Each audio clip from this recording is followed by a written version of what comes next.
Assalamualaikum and salam sejahtera. My name is Irfan and I from Group 20 with McAllister, Ainur Imal, Akid Idlan and Kyle. So for this assignment, our group decided to choose option 5. That's about school bullying, factor, impact and societal perception. Alright, this is table of content. We have introduction, article summarize, comparative analysis, key question and conclusion.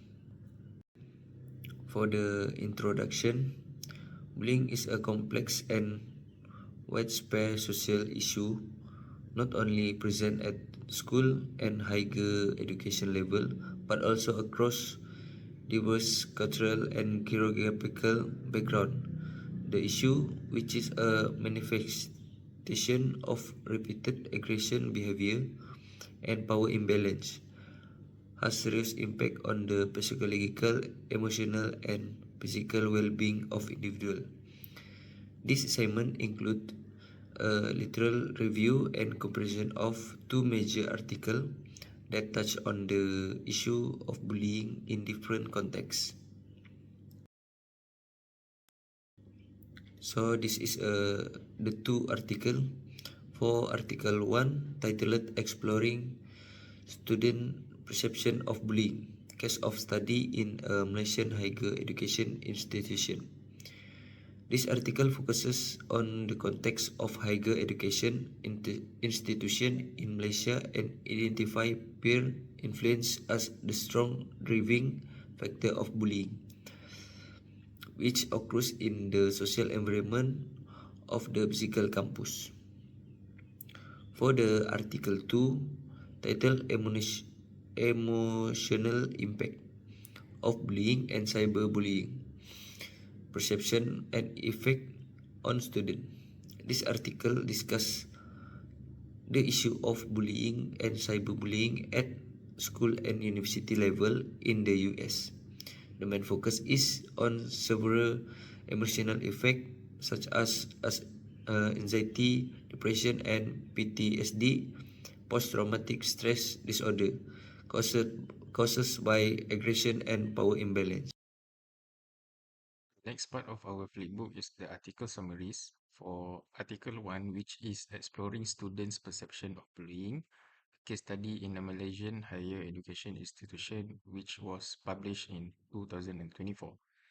So this article investigates how students in a Malaysian higher education institution perceive bullying, as bullying remains a serious issue affecting psychological and physical well-being. The researchers used a questionnaire to study students' views and the factors that may influence bullying behaviors. The findings show that students believe bullying occurs frequently in their institution. Among the causes studied, peer influence was the strongest factor, suggesting that many students may bully others to fit in or avoid being excluded. Family influence was the second strongest factor, while individual personality traits show the lowest effect.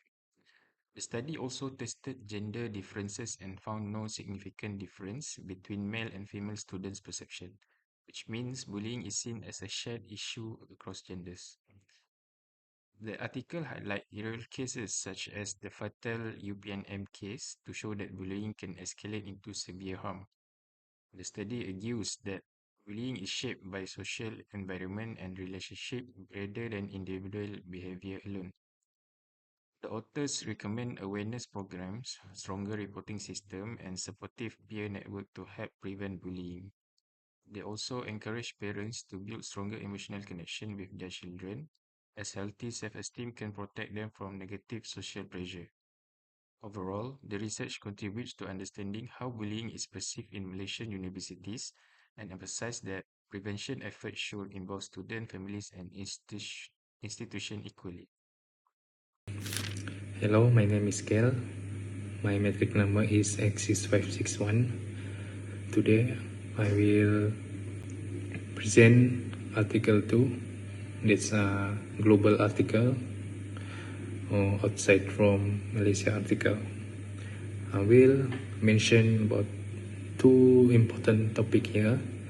The first one is about the main arguments that delivered by the author, and secondly is key findings.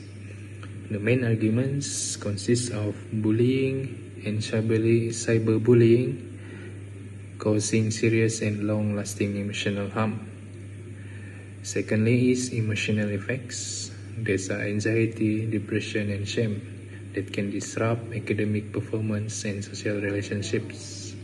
The third one for main argument is low self-esteem and lack of support increase students' vulnerability. Last one is cyberbullying is more harmful due to anonymity, wide online exposure, and constant access for nowadays. This is for the main arguments, and for key findings, there are 4 points also. The first point is victims experience anxiety, depression, anger, sadness, and shame due to the cyberbullying or bullying and emotional effect. Second point is long-term effects include low self-esteem, loneliness, and trauma like symptoms. Thirdly is weak support from peers, families, and teachers, worsening emotional impact. And finally is cyberbullying creates a persistent sense of insecurity and emotional threats towards the victim. This is the key findings and main arguments for this task or assignment. Thank you. So, good day. Uh, my name is Mama Imal and I will be presenting about comparative analysis from both articles that we get. So, the first is the context. So, the first article is within Malaysia, that is occur in UPNM, and the second one it occurs globally, whether it's in a school or university. So the primary domain for the article 1 is it happened in our local university that involving Zulfahan Osman Zulkarnain. The focus is on the physical social structure within the university wall.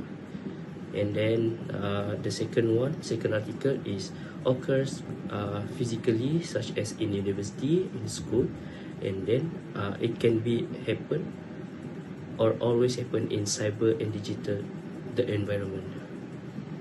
So move on to the key driver.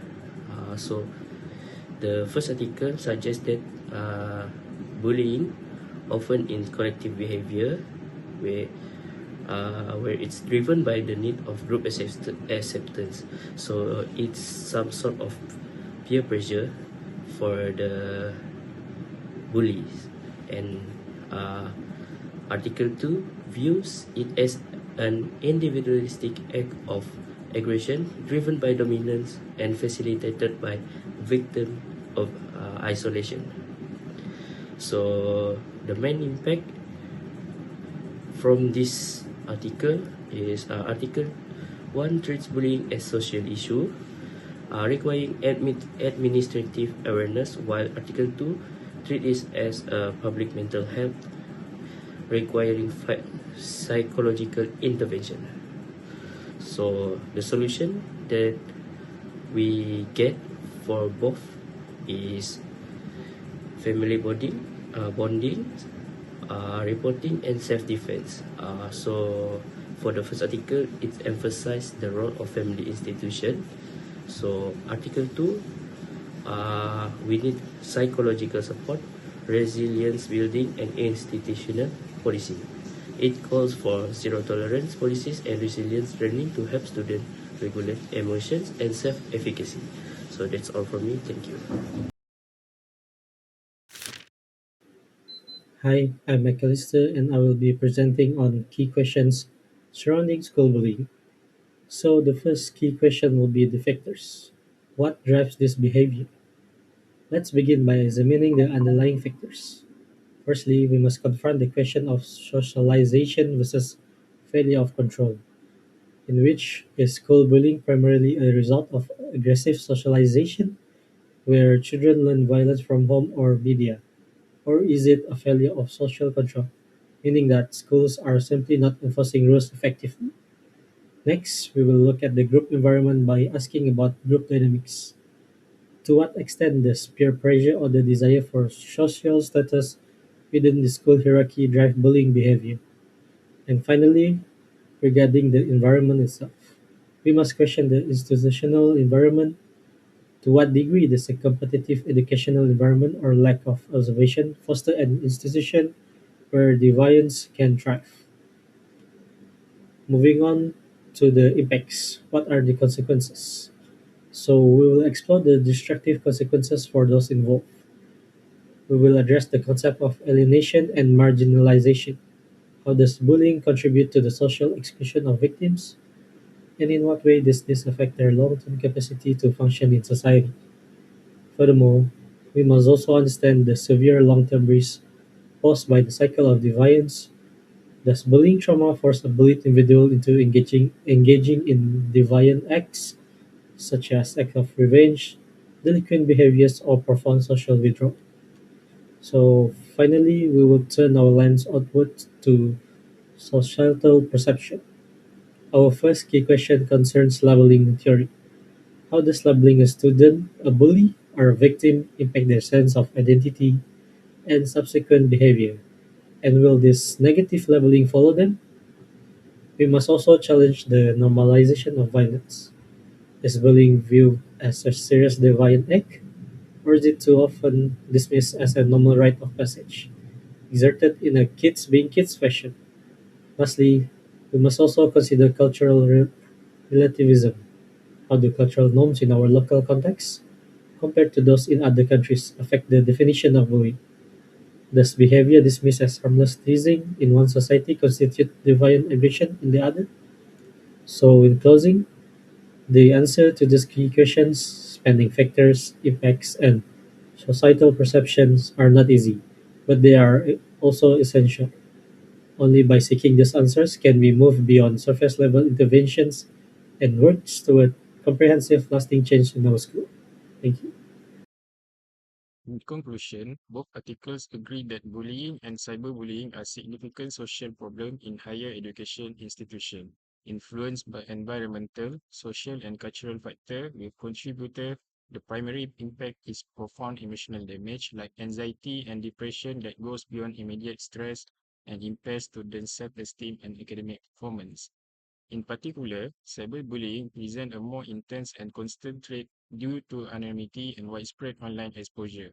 Therefore, the suggested solution requires collective responsibility from institutions, families, and students to change permissive social norms, strengthen support and reporting system, and build strong self-esteem and emotional support in students.